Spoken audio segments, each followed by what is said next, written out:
Hello friends, welcome back to NVR updates YouTube channel. PGCET 2024 ಅಪ್ಡೇಟ್ಗೆ ಸ್ವಾಗತ. ಸುಮಾರು ವಿದ್ಯಾರ್ಥಿಗಳಾದರೆ ಮತ್ತೆ ಆಪ್ಷನ್ ಎಂಟ್ರಿನ ಲಾಸ್ಟ್ ಡೇಟ್ನ ಆದರೆ ಎಕ್ಸ್ಟೆಂಡ್ ಮಾಡ್ತಾರಾ, ನಾವಾದರೆ ಸಮ್ ಟೆಕ್ನಿಕಲ್ ಗ್ಲಿಚಸ್ಸಿಂದ ಆಪ್ಷನ್ ಎಂಟ್ರಿ ಆದರೆ ಮಾಡಿರಲಿಲ್ಲ ಅಂತ. ಹಾಗೆ ಇನ್ನು ಕೆಲವೊಂದು ವಿದ್ಯಾರ್ಥಿಗಳಾದರೆ first round real allotment results ಆದರೆ ಯಾವಾಗ ಅಂತ. ಹಾಗೆ ನಾವು KE ಫೀಸ್ ಪೇ ಮಾಡಿದಾಗ ನಮಗೆ ಇಷ್ಟ ಇಲ್ಲ ಅಂದರೆ ಮತ್ತೆ ಸೆಕೆಂಡ್ ರೌಂಡು ಇಲ್ಲ ಫಸ್ಟ್ ರೌಂಡಲ್ಲಿ ಸೀಟ್ ಕ್ಯಾನ್ಸಲ್ ಮಾಡಿಕೊಂಡ್ರೆ ಅಮೌಂಟ್ ಆದರೆ ರೀಫಂಡ್ ಮಾಡ್ತಾರಾ ಅಂತ ಕೇಳ್ತಿದ್ದಾರೆ.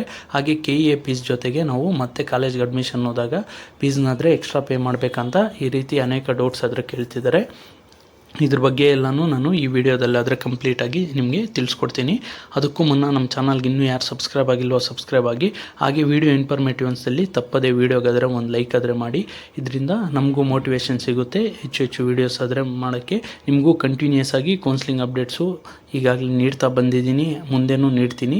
ಅದಾದ ನಂತರ ನಿಮಗೆ ಸ್ಕಾಲರ್ಶಿಪ್ಪು ಹಾಗೆ ಹಾಸ್ಟೆಲ್ ರಿಲೇಟೆಡ್ ಅಪ್ಡೇಟ್ಸ್ ಆದರೆ ನಮ್ಮ ಚಾನಲಲ್ಲಿ ಟೈಮ್ ಟು ಟೈಮ್ ನಿಮಗೆ ಸಿಗ್ತಾ ಹೋಗುತ್ತೆ. ಸೊ ಅದರಿಂದ ದಯವಿಟ್ಟು ಎಲ್ಲರೂ ಸಬ್ಸ್ಕ್ರೈಬ್ ಆದರೆ ಆಗಿ ಬೇಗ ಒಂದು 10K ಆದರೆ ರೀಚ್ ಮಾಡೋಕ್ಕೆ ಹೆಲ್ಪ್ ಮಾಡಿ. ಬನ್ನಿ ಈಗ ವಿಡಿಯೋ ಆದರೆ ಶುರು ಮಾಡೋಣ. ಮೊದಲಿಗೆ first round real allotment results ಯಾವಾಗ ಬಿಡ್ತಾರೆ ಅಂತ ಹೇಳೋದಾದರೆ, ಈಗಾಗಲೇ ಒಂದು ಆಪ್ಷನ್ ಎಂಟ್ರಿ ಆದರೆ ಕ್ಲೋಸ್ ಆಗಿದೆ 1:30ಗೆ ಇವತ್ತು 14/11/2024. ನೀವು ಆದರೆ ಇಲ್ಲಿ ಗಮನಿಸ್ಬೋದು, ಆಪ್ಷನ್ ಎಂಟ್ರಿ ಲಿಂಕಲ್ಲೇ ನಿಮಗೆ ಡಿಸ್ಪ್ಲೇ ಆಗ್ತಿದೆ. ಇನ್ ಕೇಸು ಇದು ಎಕ್ಸ್ಟೆಂಡ್ ಆಗಲಿಲ್ಲ ಅಂದರೆ ನಿಮಗೆ ಇವತ್ತು ನೈಟು ಇಲ್ಲ ನಾಳೆ ಒಳಗಡೆ ಆದರೆ ನಿಮಗೆ ಫಸ್ಟ್ ರೌಂಡ್ ಅಲಾಟ್ಮೆಂಟು ರಿಸಲ್ಟ್ಸ್ ಆದರೆ ಸಿಗ್ಬೋದು. ಕ್ಲೋಸ್ ಆಗಿದೆ. ಆದರೆ ಸುಮಾರು ವಿದ್ಯಾರ್ಥಿಗಳು ನನಗೆ ಮೆಸೇಜ್ ಮಾಡ್ತಿರೋದೇನೆಂದರೆ, ನಮಗೆ ಟೆಕ್ನಿಕಲ್ ಗ್ಲಿಚಸ್ಸಿಂದ ಸ್ವಲ್ಪ ಆಪ್ಷನ್ ಎಂಟ್ರಿ ರಿಸ್ಟ್ರಿಕ್ಟೆಡ್ ಅಂತ ಬರ್ತಿತ್ತು, ನಾವು ಆದರೆ ಕಾಲೇಜಸ್ನ ರೀಶಫಲ್ ಮಾಡೋಕ್ಕಾಗಲಿಲ್ಲ, ನಾವು ಸುಮಾರು ಕಾಲೇಜಸ್ನಾದರೆ ಆ್ಯಡ್ ಮಾಡಬೇಕಿತ್ತು, ಈಗೇನು ಮಾಡಬೇಕು ಅಂತ ಕೇಳ್ತಿದ್ದಾರೆ. ಸೊ ಅದರಿಂದ ಒಂದು ನೀವು KEಗೆಲ್ಲ ಮೇಲ್ ಮಾಡಿ ರಿಕ್ವೆಸ್ಟ್ ಆದರೆ ಮಾಡಿ. ನಾನು ಆಗಲೇ KEಗಾದರೆ ಕಾಲ್ ಮಾಡಿ ಇಂಟಿಮೇಟ್ ಆದರೆ ಮಾಡಿದ್ದೀನಿ. ಒಮ್ಮೆ ನೀವು ಆದರೆ ಟ್ರೈ ಮಾಡಿ.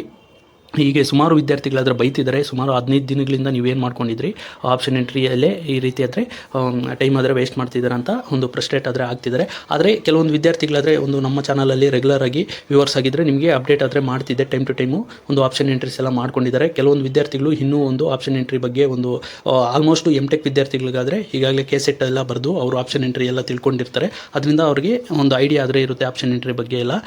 BComಯಿಂದ ಎಲ್ಲ ಒಂದು MBAಗೆ ಎಲ್ಲ ಅಡ್ಮಿಷನ್ ತಗೋತಾ ಇರೋ ವಿದ್ಯಾರ್ಥಿಗಳು ಫಸ್ಟ್ ಟೈಮ್ ಆದರೆ ಒಂದು CET ಪ್ರೋಸೆಸ್ಸು ಹಾಗೆ KE ಸವಾಸ್ ಆದರೆ ಫಸ್ಟ್ ಟೈಮ್ ಆಗಿರುತ್ತೆ. ಅದರಿಂದ ಅವರಾದರೆ ಸ್ವಲ್ಪ ಆಪ್ಷನ್ ಎಂಟ್ರೀಸಲ್ಲಿ ಸ್ವಲ್ಪ ಡಿಫಿಕಲ್ಟಿ ಆದರೆ ಫೇಸ್ ಮಾಡ್ತಿದ್ದಾರೆ. ಮತ್ತೆ ಲಾಸ್ಟ್ ಡೇಟ್ನ ಎಕ್ಸ್ಟೆಂಡ್ ಮಾಡೋ ಚಾನ್ಸಸ್ ಆದರೆ ಇದೆ, ನೋಡಬೇಕು. ಇನ್ ಕೇಸ್ ಆಪ್ಷನ್ ಎಂಟ್ರಿ ಏನಾದರೂ ಎಕ್ಸ್ಟೆಂಡ್ ಮಾಡಲಿಲ್ಲ ಅಂದರೆ ನಿಮಗೆ ನಾಳೆ ಒಳಗಡೆ ಆದರೆ ನಿಮಗೆ ಫೈನಲ್ದು ಒಂದು ರಿಯಲ್ ಅಲಾಟ್ಮೆಂಟು ಸೀಟ್ ಆದರೆ ರಿಸಲ್ಟ್ಸ್ ಆದರೆ ನಿಮಗೆ ಪಬ್ಲಿಷ್ ಆಗ್ಬೋದು. ಅದರಿಂದ in case option entry extend ಆದರೆ ಮತ್ತೆ ನಿಮಗೆ ರೀಶೆಡ್ಯೂಲ್ ಆದರೆ ಬಿಡ್ತಾರೆ. ಒಂದು ರೀಶೆಡ್ಯೂಲಲ್ಲಿ ನಿಮಗೆ ಚಾಯ್ಸ್ ಎಂಟ್ರಿ ಹಾಗೆ ರಿಯಲ್ ಅಲಾಟ್ಮೆಂಟ್ದು ಕಾಲೇಜ್ ರಿಪೋರ್ಟಿಂಗ್ದು ಡೇಟ್ ಆದರೆ ಮೆನ್ಷನ್ ಮಾಡ್ತಾರೆ. ಈಗಾಗಲೇ ಪ್ರೀವಿಯಸ್ ಶೆಡ್ಯೂಲಲ್ಲಿ ಆಲ್ಮೋಸ್ಟ್ ಡೇಟ್ಸ್ ಎಲ್ಲ ಮಿಕ್ಸ್ ಆಗಿ ಈಗ ಡೇಟ್ಸ್ ಎಲ್ಲ ಮುಗ್ದೋಗಿದೆ. ಅದರಿಂದ ಮತ್ತೆ ರೀಶೆಡ್ಯೂಲ್ ಆದರೆ ಬಿಡ್ತಾರೆ. ಅದರಲ್ಲಿ ನಿಮಗೆ ಕ್ಲಿಯರಾಗಿ ಗೊತ್ತಾಗುತ್ತೆ. ಈಗಾಗಲೇ ಬಿಡಬೇಕಿತ್ತು, ಅವರು ಡಿಲೇ ಆದರೆ ಮಾಡಿದ್ದಾರೆ. In case option entry extend ಆಗಲಿಲ್ಲ ಅಂದರೆ ನಿಮಗೆ ನಾಳೆ ಆದರೆ ರಿಯಲ್ ಅಲಾಟ್ಮೆಂಟ್ ಸೀಟು ರಿಸಲ್ಟ್ಸ್ ಆದರೆ ಪಬ್ಲಿಷ್ ಆಗುತ್ತೆ. ಇಲ್ಲ ಅಂದರೆ ನಿಮಗೆ ಇನ್ನೂ ಒಂದು 2 ಡೇಸ್ ಆದರೆ ಆಗ್ಬೋದು. ಈಗಾಗಲೇ ಸುಮಾರು ಕಂಪ್ಲೇಂಟ್ಸ್ ಆದರೆ KE ಕಡೆ ಆದರೆ ಹೋಗಿದೆ, ಮತ್ತೆ ಆಪ್ಷನ್ ಎಂಟ್ರಿ ಆದರೆ ಲಾಸ್ಟ್ ಡೇಟ್ನ ಎಕ್ಸ್ಟೆಂಡ್ ಮಾಡಿ ಅಂತ. ಸೊ ನೋಡಬೇಕು KE ಏನು ಮಾಡೋದು. KE ಅಲ್ಲಿದೆ ಈಗಾಗಲೇ ಸುಮಾರು 1-2-3 ದಿನ ಎಕ್ಸ್ಟೆಂಡ್ ಆದರೆ ಮಾಡ್ತಿದ್ದೆ ಬಂದಿದ್ದರು. ಈಗ ಮತ್ತೆ ಒಂದು ಫೈನಲ್ ಚಾಯ್ಸ್ ಆದರೆ ಕೊಡ್ಬೋದು, 1 ಡೇ ಆದರೆ ಎಕ್ಸ್ಟೆಂಡ್ ಮಾಡಿ. ಆವಾಗ ಬಿಟ್ಟಾಗ ನಾನಾದರೆ ಅಪ್ಡೇಟ್ ಮಾಡ್ತೀನಿ. ನೀವು ಟೈಮ್ ಟು ಟೈಮು KEಗಾದರೆ ಲಾಗಿನ್ ಆಗಿ ನಿಮ್ಮ ಆಪ್ಷನ್ ಎಂಟ್ರಿ ಏನಾದರೂ ಕ್ರೆಡೆನ್ಷಿಯಲ್ಸ್ ಇದ್ದರೆ ಅದರಲ್ಲಿ ಲಾಗಿನ್ ಆದರೆ ನಿಮಗೆ ಅಲ್ಲೇ ಆಪ್ಷನ್ ಎಂಟ್ರಿ ಡೇಟ್ ಆದರೆ ಮೆನ್ಷನ್ ಮಾಡಿರ್ತಾರೆ, ಲಾಸ್ಟ್ ಡೇಟ್ ಯಾವಾಗ ಅಂತ. ಅದರಿಂದ ನೀವು ಫ್ರೀಕ್ವೆಂಟಾಗಿ ಒಮ್ಮೆ ಆಪ್ಷನ್ ಎಂಟ್ರಿ ಲಾಗಿನ್ ಆಗಿ ಚೆಕ್ ಮಾಡ್ತಾಯಿರಿ. ಇಷ್ಟು ಆಪ್ಷನ್ ಎಂಟ್ರಿ ಬಗ್ಗೆ. ಹಾಗೆ ಮತ್ತೆ ಆಪ್ಷನ್ ಎಂಟ್ರಿನ ಎಕ್ಸ್ಟೆಂಡ್ ಮಾಡ್ತಾರೆ, ಹಾಗೆ ರಿಯಲ್ ಅಲಾಟ್ಮೆಂಟ್ ಬಗ್ಗೆ. ಇನ್ನು ಸುಮಾರು ವಿದ್ಯಾರ್ಥಿಗಳಾದರೆ ನಾವು ಕಾಲೇಜ್ಗೆ ಜಾಯ್ನ್ ಆಗೋಕ್ಕೆ ಹೋದಾಗ ಮತ್ತೆ ಎಕ್ಸ್ಟ್ರಾ ಅಮೌಂಟ್ ಆದರೆ ಪೇ ಮಾಡಬೇಕಾ ಅಂತ ಕೇಳ್ತಿದ್ದಾರೆ. ಇವು ಈಗ ಪೇ ಮಾಡೋದು ಏನಾದರೆ ಅರೌಂಡು 68K ಹಾಗೆ 80 something MTech ವಿದ್ಯಾರ್ಥಿಗಳೆಲ್ಲ KE fees pay ಮಾಡ್ತಿದ್ದಾರೆ. OBC ವಿದ್ಯಾರ್ಥಿಗಳು ಹಾಗೆ ಜನರಲ್ ಮೆರಿಟ್ ವಿದ್ಯಾರ್ಥಿಗಳು ಇವರು ಇದು KEಗಾದರೆ ಪೇ ಮಾಡ್ತಿದ್ದಾರೆ. ಇದಾದ ನಂತರ ಟ್ಯೂಷನ್ ಫೀಸು ಬೋತ್ ಏನಾದರೆ SC ST 500 ಎಲ್ಲ ಪೇ ಮಾಡಿ ಹೋಗ್ತೀರಾ ಕಾಲೇಜ್ ಹತ್ರ ಅಡ್ಮಿಷನ್ ಆಗೋಕ್ಕೆ. ಇದಾದ ನಂತರ ಎಲ್ಲ SC ST ಹಾಗೆ OBC ಜನರಲ್ ಮೆರಿಟು ಎಲ್ಲ ವಿದ್ಯಾರ್ಥಿಗಳು ನೀವು ಮತ್ತೆ ಟ್ಯೂಷನ್ ಫೀಸ್ ಅಂತ ಅವರು ಕಾಲೇಜ್ ಕಡೆಯಿಂದ ಕಾಲೇಜ್ ಫೀಸ್ ಆದರೆ ಪೇ ಮಾಡಿಸ್ಕೋತಾರೆ. ಅದು ಅಡ್ಮಿಷನ್ ಟೈಮಲ್ಲಿ ಕಾಲೇಜ್ಗೆ ಪೇ ಮಾಡಬೇಕಾಗುತ್ತೆ. ಇದು ಬ್ಯಾಂಕಲ್ಲಾದರೆ ಚಲನ್ ಮುಖಾಂತರ ಪೇ ಮಾಡಿ ನೀವು ಕಾಲೇಜ್ಗೆ ಆದರೆ ರಿಪೋರ್ಟ್ ಮಾಡೋಕ್ಕೆ ಹೋಗ್ತೀರಾ. ಇಷ್ಟು ಕಾಲೇಜ್ ಫೀಸ್ ಡೀಟೇಲ್ಸ್ ಬಗ್ಗೆ. ಇನ್ನು ಕೆಲವೊಂದು ವಿದ್ಯಾರ್ಥಿಗಳಾದರೆ ಈಗ ನಾವು ಫಸ್ಟ್ ರೌಂಡು ಹಾಗೆ ಸೆಕೆಂಡ್ ರೌಂಡ್ ಆದರೆ ಪಾರ್ಟಿಸಿಪೇಟ್ ಮಾಡ್ತೀರಿ. ಅದಾದ ನಂತರ ನಾವು ಫಸ್ಟ್ ರೌಂಡಲ್ಲೆಲ್ಲ ಚಾಯ್ಸ್ 3 ಕೊಟ್ಟು ಮತ್ತೆ ಸೆಕೆಂಡ್ ರೌಂಡ್ ಎಲ್ಲ ಪಾರ್ಟಿಸಿಪೇಟ್ ಮಾಡಿ ಅಲ್ಲಿ ಸೀಟ್ನ ತಗೊಂಡು ಫೀಸ್ ಎಲ್ಲ ಪೇ ಮಾಡಿಬಿಟ್ರೆ ಇನ್ ಕೇಸು ಮತ್ತೆ ನಮಗೆ ಆ ಸೀಟ್ ಇಷ್ಟ ಇಲ್ಲ, ನಾವು ಸೀಟ್ನ ಕ್ಯಾನ್ಸಲ್ ಮಾಡಿಕೊಂಡ್ರೆ ನಮಗೆ ಫೀಸ್ ಆದರೆ ರೀಫಂಡ್ ಮಾಡ್ತಾರಾ ಅಂತ ಕೇಳ್ತಿದ್ದಾರೆ. ಇಲ್ಲಿ ಅನೇಕ ವಿದ್ಯಾರ್ಥಿಗಳಾದರೆ ಈ ರೀತಿ ಆದರೆ ಕೇಳ್ತಿದ್ದಾರೆ. ಅದ್ರ ಬಗ್ಗೆ ಹೇಳೋದಾದರೆ ನೀವು ಸೀಟ್ನ ಸರೆಂಡರ್ ಆದರೆ ಮಾಡೋಕ್ಕೆ ಒಂದು ಲಿಂಕ್ ಆದರೆ ಬಿಡ್ತಾರೆ. ಆ ಸೀಟ್ನ ಸರೆಂಡರ್ ಮಾಡಿ ಈಗಾಗಲೇ ಒಂದು ಆಪ್ಷನ್ ಎಂಟ್ರಿ ಮಾಡಬೇಕಾದ್ರೆ ನಿಮಗೆ ರೀಫಂಡ್ ಡೀಟೇಲ್ಸ್ಗೆ ಒಂದು ಬ್ಯಾಂಕ್ ಖಾತೆ ಡೀಟೇಲ್ಸ್ ಎಲ್ಲ ಕೇಳ್ತಿದ್ದಾರೆ. ಅದನ್ನು ಇನ್ನೂ ಟೈಮ್ ಇದೆ, ನೀವು ಬೇಕಾದರೆ ಅಲ್ಲಿ ಫಿಲ್ ಮಾಡಿ. ಮತ್ತು ಎವ್ರಿ ಇಯರು ಸಪ್ರೇಟಾಗಿ ಒಂದು ಲಿಂಕ್ ಆದರೆ ಬಿಡ್ತಿದ್ರು. ಫೈನಲ್ ಆಗಿ ಎಲ್ಲ ರೌಂಡ್ಸು ಮುಗಿದಾದ ನಂತರ ಇಲ್ಲೇ ಒಂದು PGCET 24 KU ವೆಬ್ಸೈಟಲ್ಲಿ ಸಪ್ರೇಟ್ ಲಿಂಕ್ ಆದರೆ ಬಿಡ್ತಿದ್ರು.